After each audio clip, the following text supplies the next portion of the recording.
The reason I chose preteens is because it's that bridging stage. And if it is approached correctly and understood, this could change the trajectory of their whole life, their whole framing and understanding of what life is. That's why they're called the formative years. Gabor Mate wrote the book, Hold On to Your Child. And that's what we do. We hold on to them. We nurture them, say you're safe, you're seen, you're secure. Adolescence is when they turn away. And this is a natural part of development. And oftentimes people say, oh, just wait until the teenage years. It's going to be a headache and so on. If you approach it correctly, understanding what happens at this age, why they're doing that and how you might need them and where the conflict comes from. And I think if we understood what these years were, we can leverage them to unveil their potential. So right here at these beginning stages, that preteens, that's where we start to nurture it. We start to lay the foundation of it. Welcome to Linda's Corner, where we bring more hope, healing, and happiness to the world. My name is Linda Bjork, and today we're going to be talking about helping parents navigate the crucial preteen years. I'm delighted to welcome Marcus Aurelius Higgs. Marcus is a communication coach for parents of preteens. You can reach Marcus at his website, marcushiggs.com, and I'll include that link in the show notes. Welcome, Marcus. I'm so glad that you could join with me today. Linda, it's wonderful to be here. Thank you for sharing your platform, and I'm looking forward to this conversation. Thank you. And so am I. And I had a chance to check out your website, and I love what you're doing. And it's exciting to me because I love when I get something new. And I've had the opportunity to talk to many parenting experts, but we have a tendency to talk about childhood or we talk about teens because these are some difficult times. But you're covering the area of a preteen, and it's mostly between 10 and 14. So it's kind of the beginning of those teenage years where we're transitioning and preparing for that transition. And it's not a demographic that I've heard a lot of other people talking about. So can you help us first understand why this is so important? Hey, thank you. That's very intuitive. If you can see over my shoulder, this is a book from my fifth graders, the Goodbye book. The reason I chose preteens is because you're right. It's that bridging stage. And if it is approached correctly and understood, this could change the trajectory of their whole life, their whole framing and understanding of what life is. That's why they're called the formative years.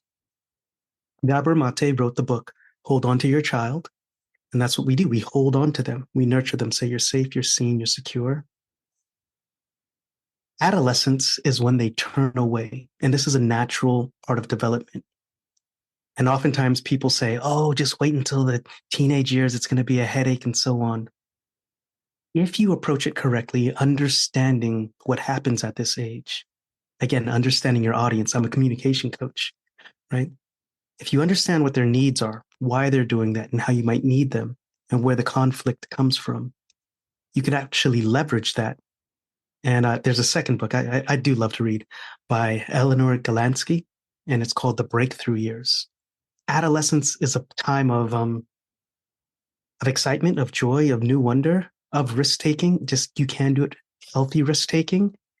And I think if we understood what these years were, we can leverage them to unveil their potential. So right here at these beginning stages, that preteens, that's where we start to nurture it. We start to lay the foundation of it because trust is built over time. So I want to get a head start because a stitch in time saves nine, right? Absolutely. What a perfect analogy.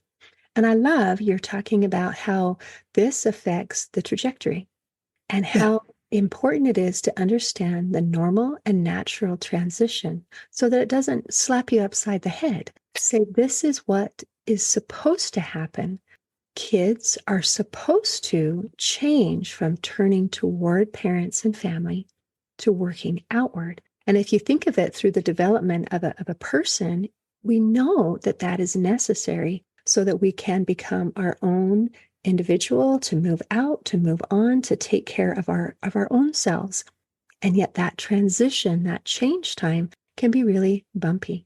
So I'm thinking about some of like Piaget, where we're talking about little children and understanding what to expect, what is normal. And then when we have a basic understanding of what is normal, then we can be prepared for it.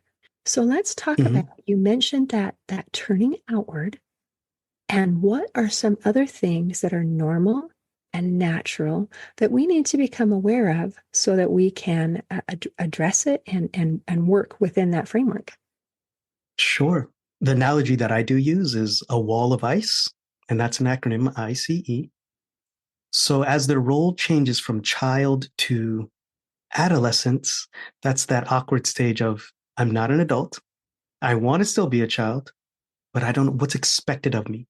So with those role shifts, there's an identity crisis, or I call it an identity breaking.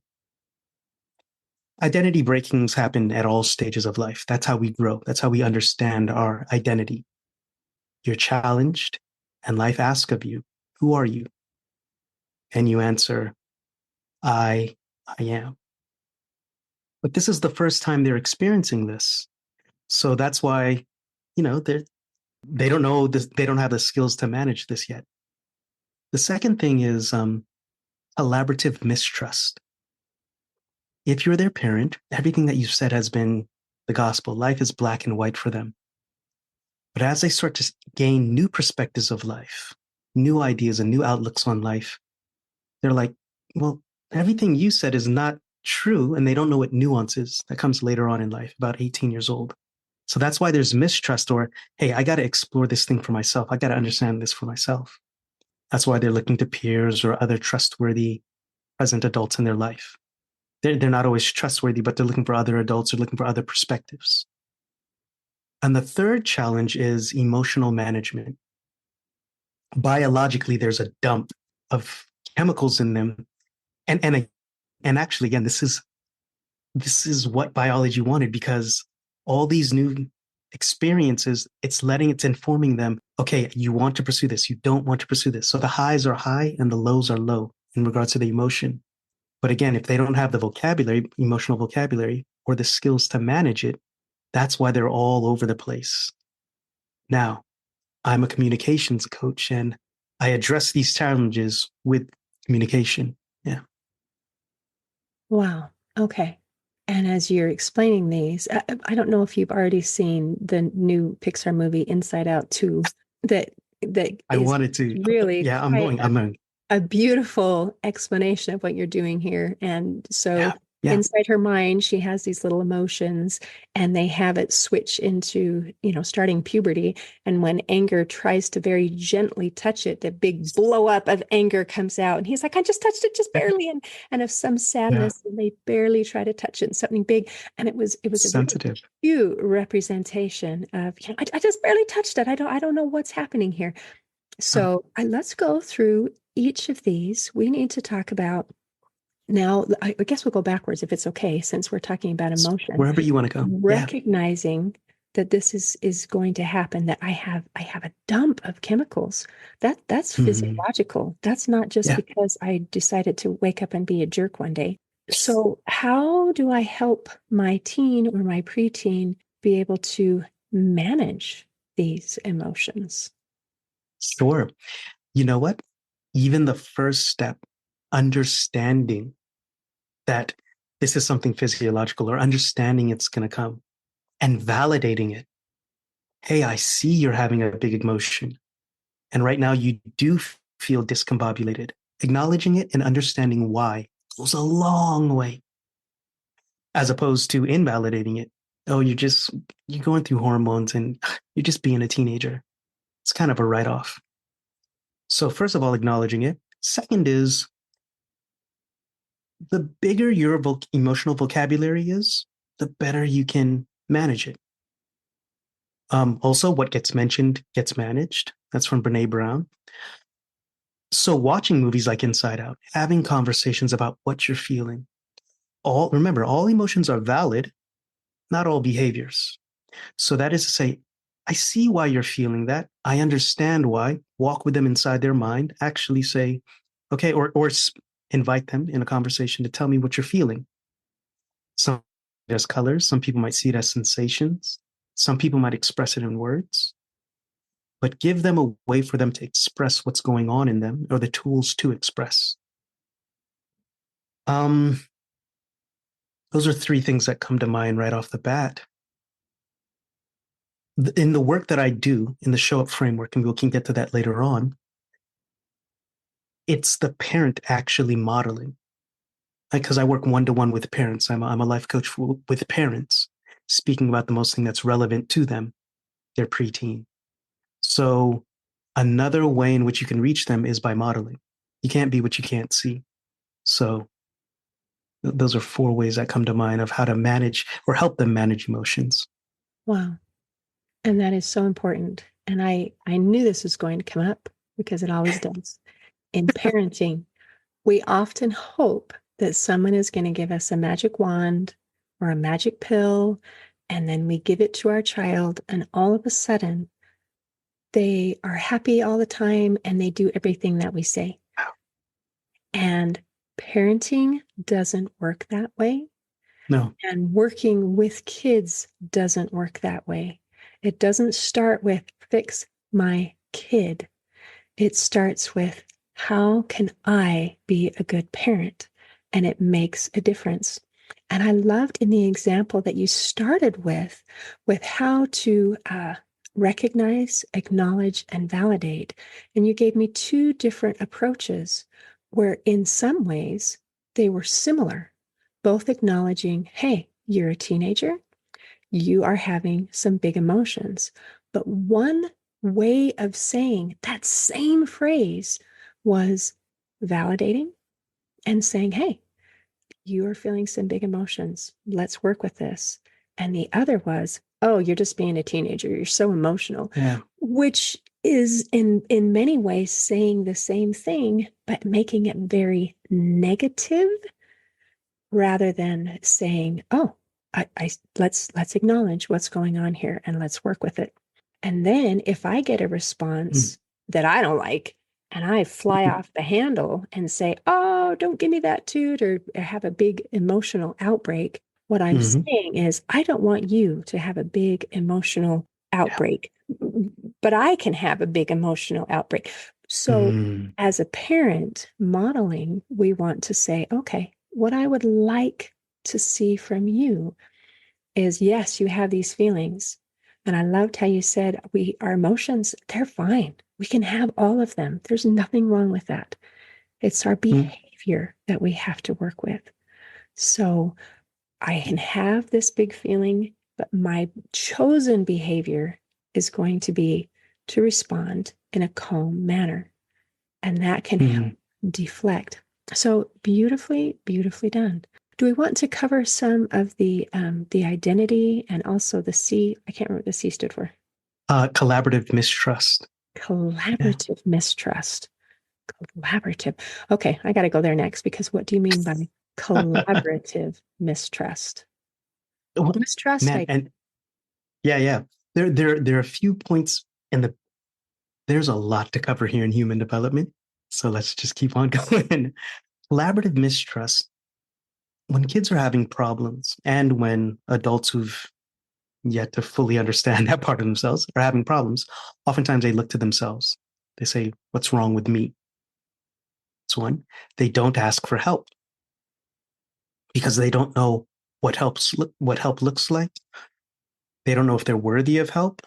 They don't know how to ask for needs or make requests. Um, and but this is getting kind of deep. But then they get needy, thinking that I need this, as opposed to thinking how might I meet my needs. It's okay to have needs, but you're needy when you think that they can't be handled without somebody else. Something worth mentioning before we get here to collaborative mistrust is two phrases I want to give you. One is at this stage, as they're moving into independence, do it with them, not for them. And this comes to automative supportive parenting, autonomy, supportive parenting, excuse me. When they're managing their emotions, and this is what I was going to touch on in the last point, we're going to help them process through it, but we're going to do it with them, not for them. It's not a black or white, all or nothing flipping of the switch. Rather, it's, yeah, we're going to work through this together. In collaborative mistrust, If they're viewing themselves as the problem, they're not encouraged to try to problem solve. And problem solving, critical thinking is one of the 21st century skills going forward. Like we need this in communities. At the end of all of this, community is actually key. In this process, you invite the child into conversation saying, yeah, this is a problem, because kids want to do well if they can do well. It's one of two things. Either they don't feel supported, or two, they don't feel they have the skills.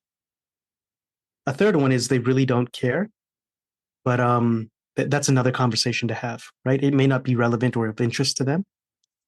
So with collaborative mistrust, you invite them in to let them know they're supported, and then you work with them on developing the skills for that. You actively listen to them. You then give your understanding of the situation with setting rules and regulations and expectations. And then you say, let's solve this together. As an experiment, let's come up with a solution together that we both agree upon.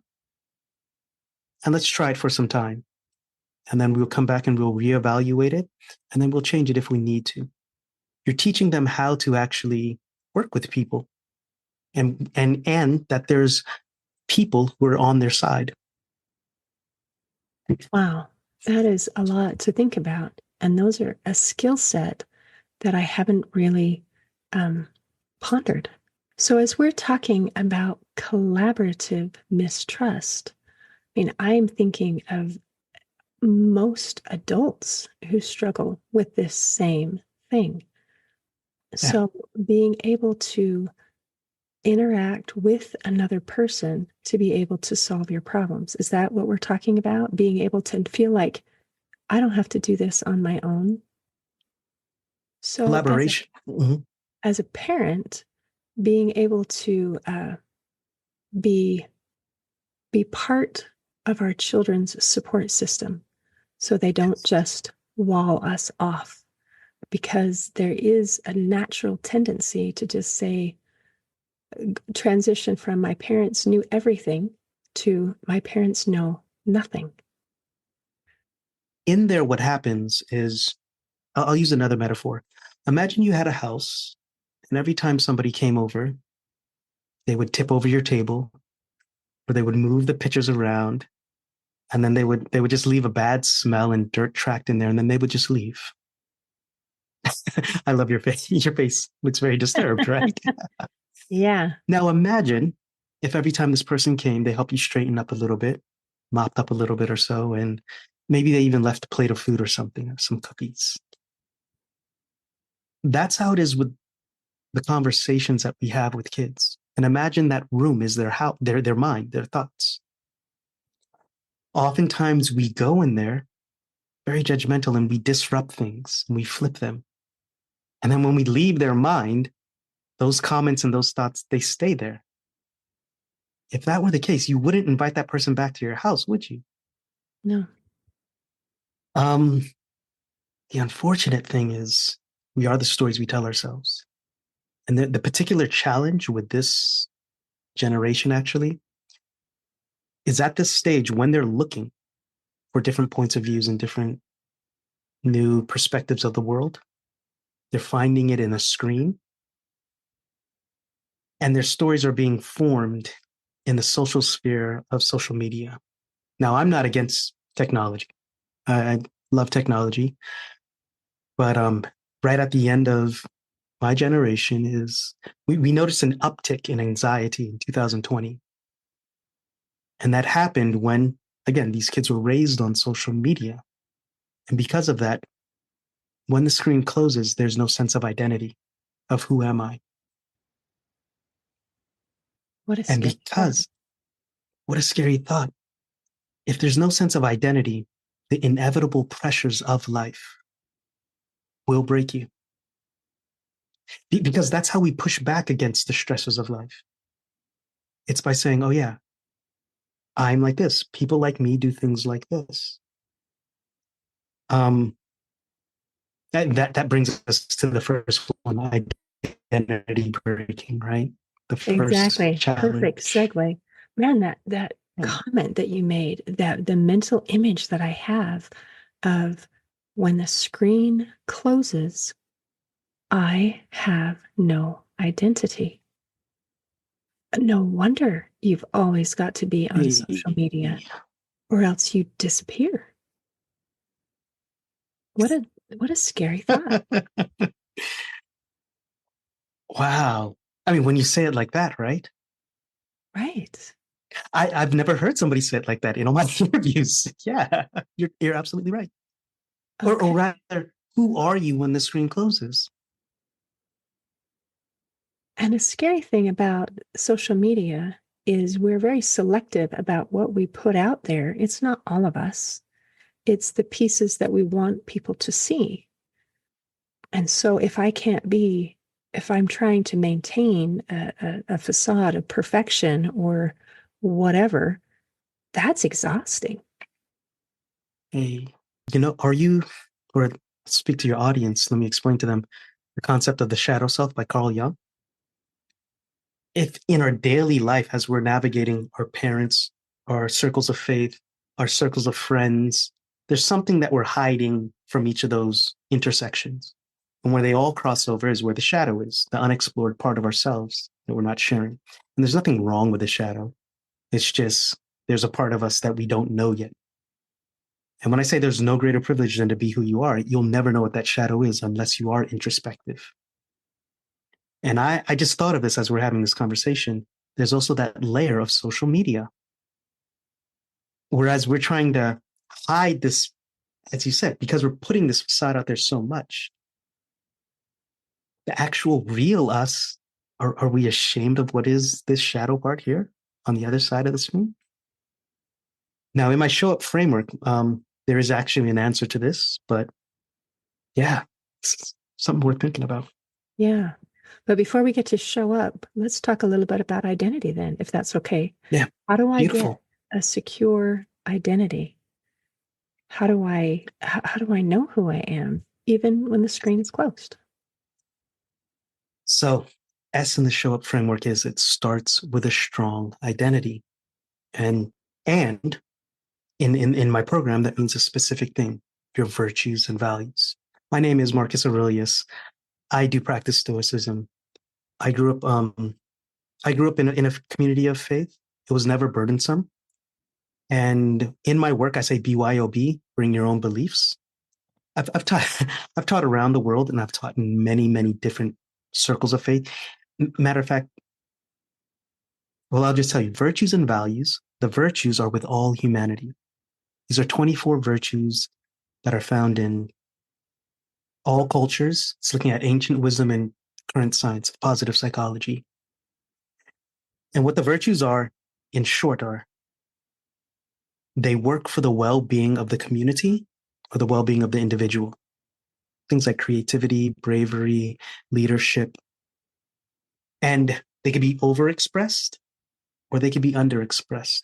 But when you get it right in that virtuous mean, that's where it's like, oh yeah. And there are 5 that are uniquely expressed by you out of the 24, the arrangements, right? Okay. Um, every individual has 5 unique to them, but they're all there. The other thing is values. And values, in short, are what's important to you. Could be finance, could be family, could be fitness. Like it's yours, own it. So when you have virtues and values, that makes that unique individual. And that's what identity is. Now, that's talking about what is. The question is, how do we cultivate that? We find evidence and examples, bringing it into their awareness, letting them know that's who they are.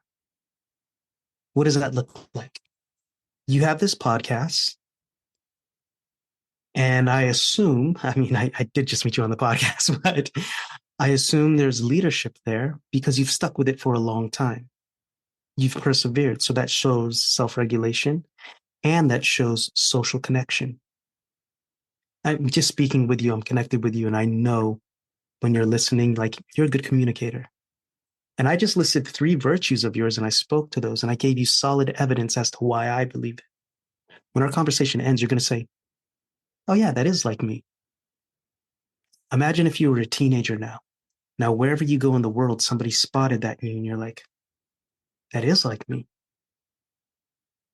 And there are other ways to develop their virtues and values, but that's one of them. It's called virtue spotting. You, literally, in a word, Beautiful. it's seeing the good in people. Going Seeing the good in people. So, virtue how spotting. to develop a child's identity is to see the good in them. And we can And, also do the opposite, and that is to see the bad in them. And that's not the identity I want. well, we say it like this: twice I did good, heard it never. Once I did bad and heard it forever. There's Dr. Amin. He says we have ants, automatic negative thoughts. So we have a propensity to notice, and the I call it disempowering, not necessarily negative, because for me everything is neutral. Does it move you towards your goal or does it detract you from your goal? And the idea is, I want to plant in you an identity that moves you towards the expression of yourself. I think that's what our goal is: fully experience and express this life. That's what being is. And when you do that well, that's well being. Hmm, that's beautiful. Okay. So show up. We've talked about the S to start with a strong character identity, which also took care of the I in breaking the ice. That was awesome. We got a 2-for-1 out of that. Very good communication, very efficient. So, and then the H is about holding space for collaboration. So, what Yes. does that look like as I'm a parent and I've got my preteen? What am I doing? Yeah. Uh, Autonomy, supportive parenting. And really, to say it in a phrase, do it with them and not for them. And that is solving problems with them, not for them. Um, when they were young, you were their manager. You made play dates, you solved their problems. Now you're moving to the guide on the side, we call it. And you're because you're building trust with them, you have to let them, yeah, have some trust. They're going to break some things, but they have to know that you're not the source of threat and that you're there to support them.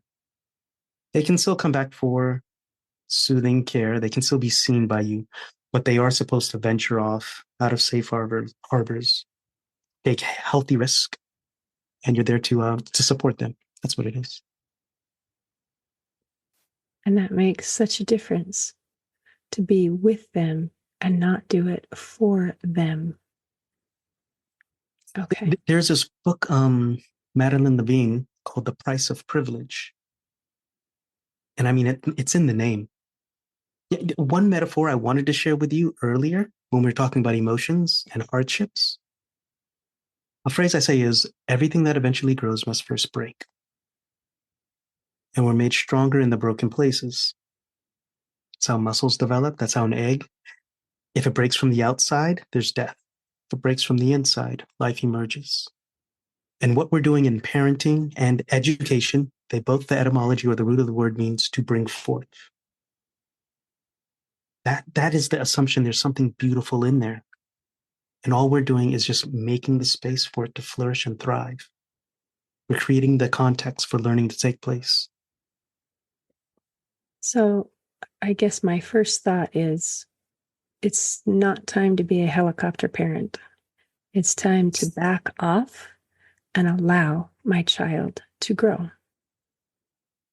I will say this: I respect all approaches to parenting because every context is different. And in parenting, the purpose I believe that life gives us parenting, and this might get into the whole um, philosophical point of view, but I think parenting is to give us an understanding of ourselves. And whenever I see somebody being a helicopter mom or a tiger mom or protective or neglectful, like, the question is, what is this saying about me as a parent and what have I processed or not processed?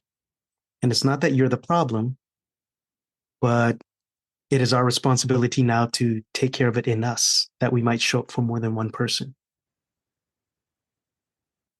Excellent. And there's no judgment in that. There's no judgment in that. I mean, because culturally, we've learned things, people like us do things like this. That's what culture is. And it's just like, okay, well, what can we do in our identity to show up for this kid so that they have a full expression of themselves? I will say this, regardless of whatever approach you take to parenting, it's it's not going to be perfect. There will be bumps, bruises, and breakage. However, that's where we learn how to repair and reconnect. That's what makes this parenting thing stress progressive. And by stress progressive, I mean that's where growth happens when we repair and reconnect. And we can come back to that, but I just want to put that in there now. Thank you. Thank you. All right, let's move on to the O, open up communication. Yeah, that's my wheelhouse. I believe it all comes down to communication. Um, there's strategies and techniques on how to open up the communication. Do you want me to share some or? Oh, yes, please, because I'm thinking there's different scenarios that we might experience. One is the teen is just clammed up; they don't want to talk, Yeah, or preteen, and another might be that if I do say something, it's perceived as a critique, whether or not it yeah, is, and it inflames rather than connects. yeah, And I'm sure yeah. there's, but those are the first two that popped into my head. At the beginning of the strategy, I will say this. Um, Teenagers don't communicate fairly. They're new to the game. As the adult, we set the tone. We are the adult in the room, quite literally. And while they're being dysregulated, there's a vibrational connection, whereas we need to set the tone. Now, we are the stories we tell ourselves. So if we're starting from an empowering story of speaking to their virtues and values, there's already that assumption. People move towards your expectations. So hold them in high expectation. That's a Pygmalion effect. And what that is they told a certain teacher, hey, these kids are this way. These kids are high achievers. These kids are low achievers. When actually they were both neutral. At the end of the semester, they moved towards the expectation of the teacher because of how they treated them. One small tactic that I could throw out there, it's an exercise, again, giving them evidence and examples of what you see. You can own what you see as it relates to their virtues and values. And what that might look like is after a football game or after, let's say every quarter or so, you write your son or daughter a letter. And it's like, hey, I'm proud of you. This is what I noticed. This is what it means for me. And then at the bottom of it, it says, if ever you want to share something, bring this letter back to me and you'll have my undivided attention for X number of minutes, 10 minutes, 5 minutes. And what you're doing is you're letting them know they are supported and there's a pocket of time for them to come to you. It's like an IOU for active listening. And you could just leave it in their sock drawer. Again, how you might distance yourself from it. The written word just travels through space and time. There's a difference between writing something and then when you say it. Another technique we have is U time, which is regular small pockets of time whereby they can connect with you on their terms, talking about what they want to. Again, you're giving them authority over the time. And I say authority, but they get to author, they get to create the time. And it could be 5 minutes, 10 minutes. It could be wherever you choose, just let it be regular. And again, you're creating regularity in their life to say, you have my attention. That's actually what intimacy means. The root of it means to know. And if you want to know somebody, you put them on your calendar. Can I ask some clarifying questions on that? Sure, sure. Yeah, You talked about having regular small amounts of time, and sure. then we talked about putting it on our calendar, and you talked Mm-hmm. about having the my child be the one who starts it. So Sure. how do I put those two together and say, I mean, if the child comes to me, it's time to maybe turn away from whatever project I'm working on and say, hey, you've got my undivided attention for the next 5 minutes or something. But how do I mean, is it literally How on the does that actually calendar? work? Like, yeah, do I say, okay, after school, or can we talk here? Or Yeah. or also anytime you need me? I mean, how do I, because Yeah. if I'm waiting for my child to instigate this, it's Yeah. probably not gonna happen. It, yeah. Yeah. Thank you. Thank you for the clarifying question because I may have muddled it in the explanation. I'll give you an example. I'm I'm here with my aging parents now. At 8 o'clock every morning, my mother, she had a stroke, so she's in the bed. So she knows I will be at her door, opening her windows, her shutters to sit down with her for 10 minutes. So there's regularity in her day. Now, what that might look for as a parent is we used to do it when they were kids. We would have a night time when they would go to bed, and you're sitting by their bed, you're reading with them for 5 minutes or so on. As they start to get into preteen ages, it might be a walk around the block once a week. Now, when I say put it on your calendar, you you could carve out when that time is. It's not as if you're waiting for them to initiate it. However, when they have that block of time, let's talk about what you want to talk about. Okay. So when you're talking about the But idea of the child is kind of authoring the conversation, it's you talk to me about what you're interested in rather than this is my time to tell you more things about how to live your life properly. And you're frozen. Are you there? we're engaged with each other and it's small pockets of time. So yeah, I'm right here. And you can do it with small pockets of time because that smallness, one, they know it's coming, and those small check-ins can build up as opposed to one, we only talk to them when they're in trouble. So one, they can anticipate it. They know that it's coming. A lot of stress actually comes from unexpected things that we don't know how impactful it's going to be. And the anticipation of it actually, if we know that we can anticipate it and we know what to expect, we can manage it better. So this actually decompresses some of the stress in that conversation. And plus the kid knows, okay, I have some autonomy over this. Okay. All right. So I'm as I'm listening, I'm trying to form a You're picture in good. my mind of what does this look like? How do I apply it? And so now I'm thinking about the differences between if I didn't do this versus if I did, and the idea of uncertainty. Whereas I'm going about my business, they're going about their business. But when they're in trouble, I'm going to come and talk to you. And if that is the only time that we are communicating, then that means every time I come to talk to them, their guard is immediately up because you're going to start telling me I did something wrong.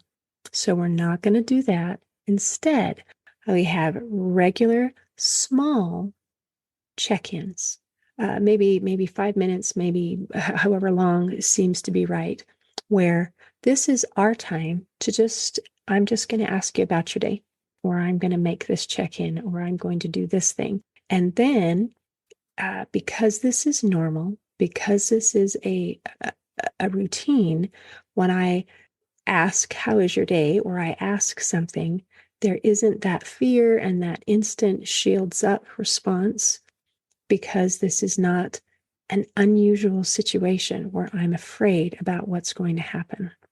So, and the routine could look, I'm sure, a million different ways depending on what people's ideas are. If I can share, what I think matches this is that we have family dinner, and when we do, Mm-hmm. we take Yes. time to ask each person two good things about their day, and we Yeah. go around in Beautifully. a circle, and every person just shares two good things. And then Yeah. sometimes as they share, then it ends up with we ask questions and it's follow up and it's more than two good things. But it's a normal routine that just goes around so that we have a connection with how are you doing?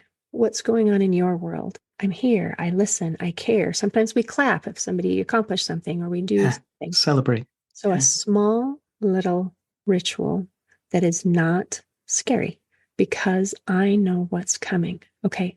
And Beautifully so, stated. okay. Oh, got it. I love that. I love that. And that's so important. And yet something that's so easily overlooked because we get in our day and we just, we have a tendency, if we're not intentional, to just put out fires. And that means if there's not a fire, we ignore them. It's creating intention around, or creating a ritual. That is another word, because it could be driving home from the football game. We're just going to stop to Orange Julius, and we do this once a week. But it's being intentional on putting our attention towards each other. So it's intentional and attentional. Yes. Intentional attention. Okay, beautiful. All right, excellent. So we need to create these routines to be able to maintain a relationship and to keep those lines of communication open. You make time for the things you care about. If you pray towards a higher power, you bookend your day at the beginning and end, or if you have a partner, you create date nights. Yeah. Right. And there's a difference between important and urgent. And if we have things that are important and we make the time to take care of them, then we have a healthy relationship. If we wait for it to become urgent, then we have a problem. And that goes with everything. And then we also have things that are unimportant and things that are urgent. Like when your phone has a notification, that's urgent. It's being at you. It's not necessarily important. And we're talking about making time for our children because they're important. And yet a lot of times our time is spent on work. And when it's not work, we go to addictions like social media or entertainment or something, and not prioritizing those people and things that are truly important to us. And it really shouldn't surprise us that if we're not putting our time and attention on those things that are important, especially if we wait until it becomes urgent, something's going to become urgent. There's going to be a problem. Yeah. Yeah. Well, it's important now. And again, that comes back to values. Beautiful. Oh, this has been amazing. Is there anything else you want to make sure we cover before we close today? Prepare and reconnect. When you make ruptures, that will happen. And again, that follows the steps of, this is not the person I want to be. You make restitutions, you make it right. Could be in words or fulfilling something. And the third is, I promise to be this way going forward. Because when you repair and reconnect, you're teaching your kid, people fall down and people get up. And I care about you. That signals I care about you. Remember, this is at the beginning of the journey, and trust is built over time. At the preteen stage, that's where we're nurturing it. And if we do a lot of groundwork here, it'll help us during those teenage years where it will get rough, and you will be prepared. Thank you. What a perfect way to end, to repair and reconnect, because I make mistakes. And so I'm grateful that I am allowed to make a mistake and that it's okay to make a mistake. And I'm hoping that that even applies to your earlier comments, that growth comes from breaking and repairing. So I don't want to make a whole bunch of mistakes, but I'm going to. So knowing that I can repair them and that will improve our relationship. Beautiful. Thank you for everything that you've shared and for what you're doing. This is important stuff.